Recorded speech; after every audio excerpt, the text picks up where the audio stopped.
Hey, what's up? How y'all doing? Anyway, let me get on with it. Years ago, I was on the bus, riding on the bus, and a guy got on there trying to sell stuff. And even though nobody was expressing interest in what he was trying to sell, he just kept trying to sell it. He kept just bugging and pestering people, and he worked my last nerve. Even though I was a Christian at the time, he worked my last nerve. So I just, told him, not in a particularly nasty way, but I said, look, nobody's really interested in, what you're trying to sell. Basically I was like, why don't you give up? Guy went totally belligerent. Wanted to fight, chopping me on the knee, talking about, hey, let's do it, let's fight. Let's fight. He's a nutcase. And it was my fault for stirring the guy up by saying something when I could have kept my mouth shut. It was up. It's really generally it's up to the bus drivers to get passengers in check. It's not up to passengers to get other passengers in check or to try to modify the behavior of a passenger. And I learned that the hard way. I was blessed that the guy didn't get off at the same stop as I did, because if he had, we would have had to fight. And that guy looked pretty rough, so I don't know if I would have won or not. I know I tried to win. But there was another guy, and I believe he was a Christian too, and I think he told me he would have, he would have helped if the guy had jumped me and we got off at the same time. But basically, he confirmed what I learned even at that moment. If it's not your business, keep your mouth shut. So I thank God I didn't have to learn that lesson the hard way by getting into a fight, maybe losing the fight, getting beat up bad, or maybe beating the guy up bad, and I thank God I didn't learn the lesson the hard way. So today I was faced with a similar situation.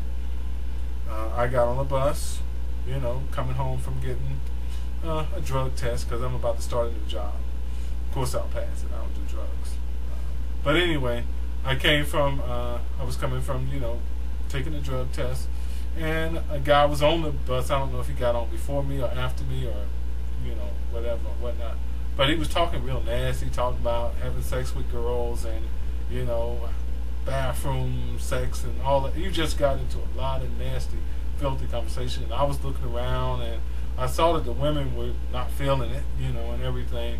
But, I just was saying to myself, keep your mouth shut, mind your own business. And that's basically and then he got off the bus, and I was talking with another guy afterwards, and we kind of looked at each other, and I was like, like that, shaking my head. He was like, yeah.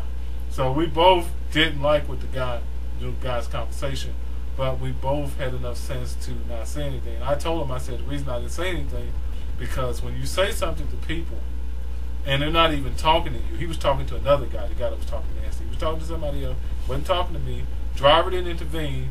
The driver could have intervened, probably should have said something, because if you argue with a driver, they can just call the police, stop the bus, call the police, and you go to jail for disorderly conduct unless you get off that bus before they get it there or whatever. But no, you don't argue with the drivers. But the driver could have said something, or whatnot. He decided not to, so, me and him both agreed pretty much that, don't get into other people's business. Don't say something to somebody and you don't know them. You don't know how they're going to react.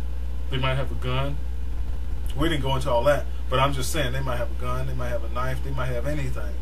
I legally carry something myself, but I don't want to have to ever use it on somebody, especially because I said something to somebody, I got into somebody's business, and I could have kept my darn mouth shut.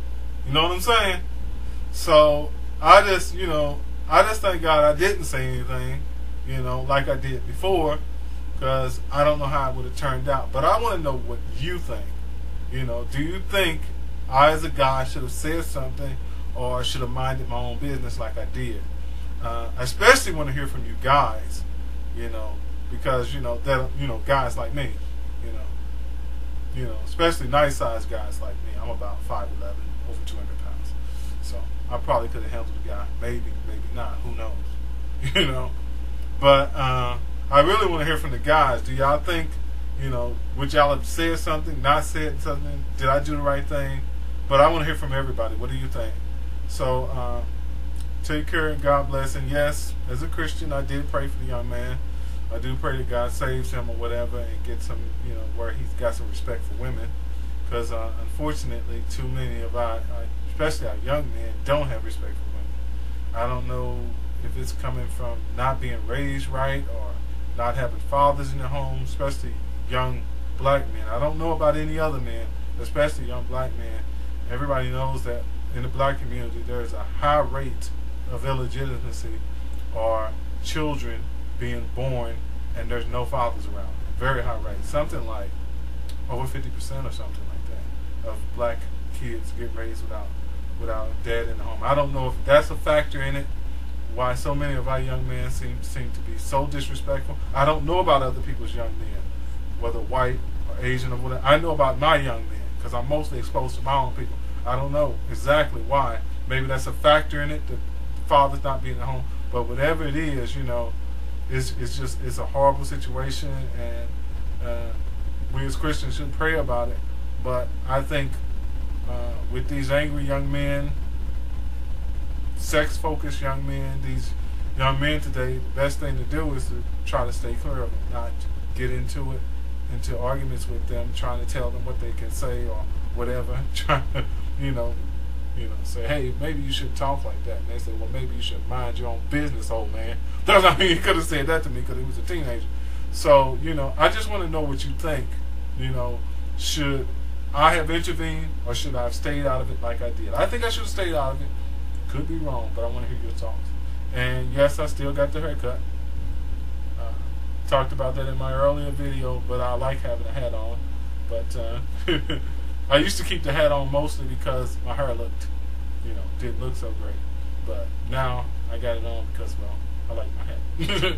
So, hope to hear from y'all. Take care and God bless. Bye-bye.